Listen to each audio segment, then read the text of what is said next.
Now, Akwaba, what frame Ajoa searching Mesrel. Now, I subscribe to my channel. Mia notification bell also for more news. But in ye, however, what about my supporters is intimate as I don't know many of say a brand of swan because will be more still. And as I grew, I started. I started say the Kwaku, a Bekoswa. Supporters of also a supporter Dr. Baumia, or some prepare mu. A bar Umunyano. Kwaku baby prime minister in the time in your cry. Nanzo so no. I started I was Dr. Baumia so called for starting. A boot for boot. I dare we boot for a boot for boot. Kwaku I dare a eye for eye, a tooth for tooth, a hand for hand, a stomach for stomach, a mouth to mouth. Bakuno and Dr. Baumia by say Ugama.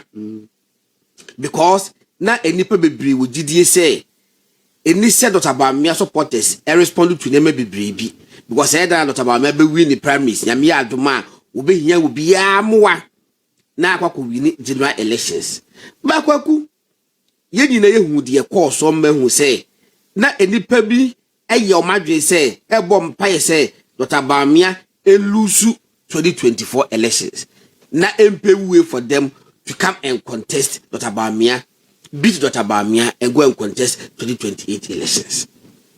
Kwaku, omo plan na omo ha chiri nyina abem. Enti enya afa na ube treat to be with case gloves again. Waka ka bi kire no. That's all. What this year, twa mungamu. O twa ntro na immediately clarify clear air no na good anim as next pose ni pakro no.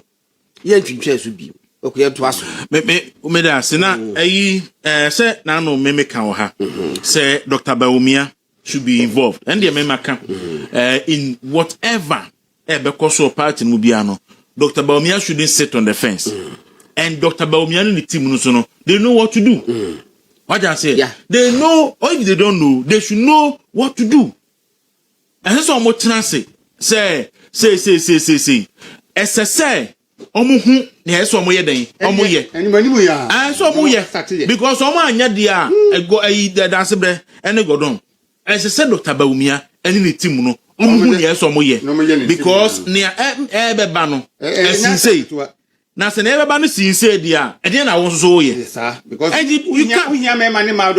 you can't sit on the fence eno dey medical send some message no ha you can't sit on the fence Bobo atade ensa bobo atade trajes na sifam no na de ohene sif manya kwabra ne so ano ye so ohene ohun so ohene otumfo ba ni ese otumfo fi manhia e ba kwesidasia onti mema ko no onti mema ko na mema no hu ni no mu nye enti omu they should do what they have to do because ekuna e ba no enya kun ketua enya no odin anu odin pa amafo asem ano na da me me kan ke Messi, there be a McAfee one.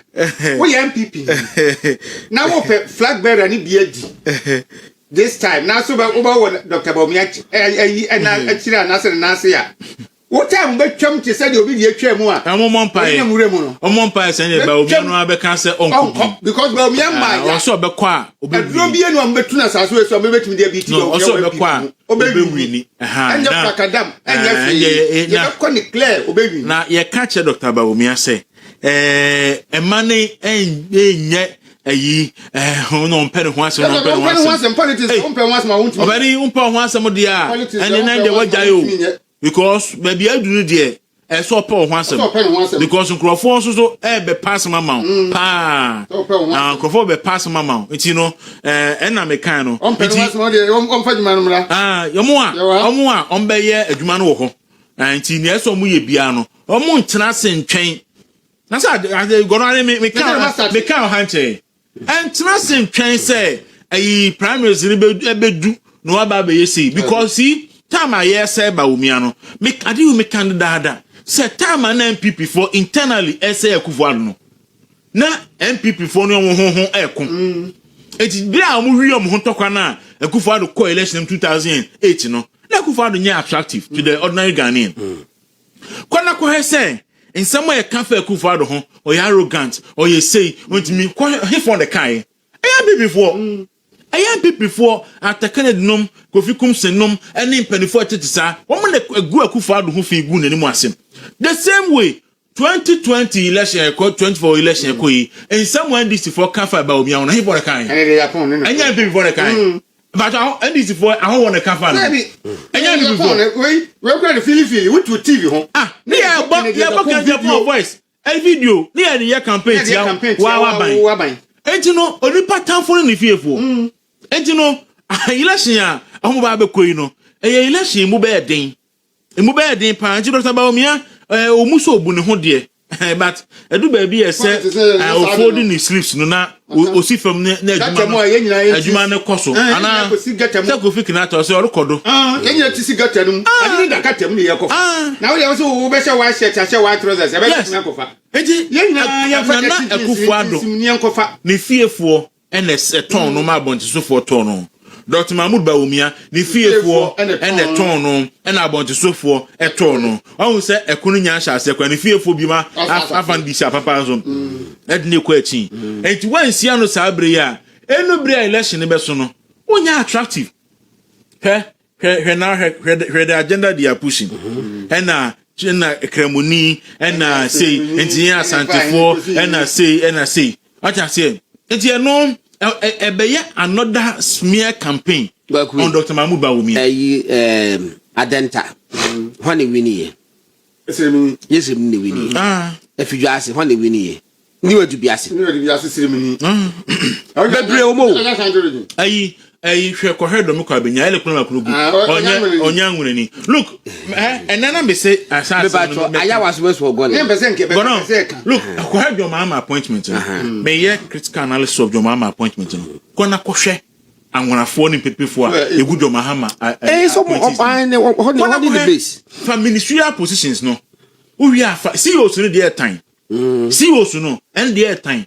What I say, but Obia ma bontin me can say, your mama appointed Mpepe for any Igbofunti tribalism. But Sanka, Obi na appointed MPP for MPP da Akufo-Addo be can say, wa fa kan fo nko an. And odi agu na bemu. Aka on be can say asem no e de ati Akufo-Addo. Kona kohwe CEO sha, your mama pa wo no. Hwe all the sensitive and lucrative positions ni nyina. Kwa the petroleum sector. Say for the go. Kona ko re kohwe me kan kona ko kohwe list no na hwe ba bia egu. So I say nti edu ba bia obi tinwa onso tini bi. Obi kan wa onso kan bi. Politics na. I say entrance yo. Who tenase ya? And then me say Herald. Yeah, godon. Yeah, Herald. Asante for Herald to so no pay ni hade. Na hwe Herald. The headline be a Herald. E de eba etia chema wuntumi. So these are the issues ebeba. Is an anchorophobia, faceless people, some are press conference. We know we are non-entities. Some are press conference. Because there's who do Krobiso. Now and Kola Airport Hinaboa and SMP4 Shetri. Oh, send the crate. Udu Krobiso na ye pa or Hinaboa. And so SMP4 Shetri. In Penifo Shetri. And you know, Kunda Nipenim. Ekon e da nipa anim enti do goda sebre aka de ba kope meboa aka ba kope some na no me kan aka ba kope ade ba kope se ha ade ba kope idi se kasa se ade ba kope aka de ba kope enti omunyi firi wo na fe ekon nsha ase because Asante for Herald Nebra aka de ba kope enti omunyi firi wo mo catch Dr. Bawumia onyi free wo na bia kunu nya kwan shase enti hwe Herald Demokrata Chema Wuntumi runs to UK after engineering MPP's defeat hwe Herald Demokrata Chema Wuntumi runs to UK after engineering MPP's defeat. Is that what you call it? But on regions the work Ghana hagina if an MPP nya vote pa but MPP nya 4 point something million in the election Chema Wuntumi can produce 1.